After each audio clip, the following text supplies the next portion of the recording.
The nearly $3 million construction project on the Canada Games complex is getting closer to completion. The head of the city's capital facilities division says the project is expected to be completed on budget by Thanksgiving weekend. Carl Langdon reports.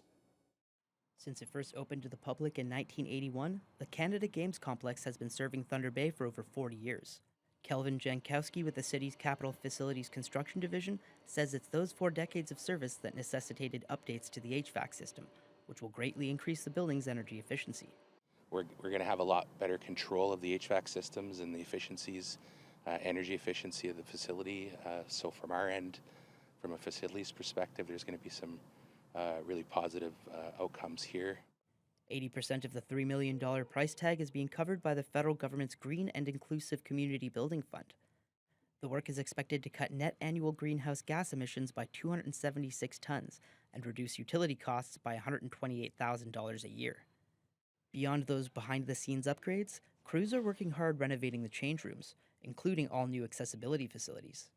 But for the public, I think the biggest impact is going to be the men's and women's showers, but also for the adult inclusion program to have their own change room where they're going to be able to have adult change tables, things of that nature. I think that's going to be a really good impact for the public use of the building. The Canada Games complex was closed to the public in early June, and the renovations and upgrades were expected to take around 4 months.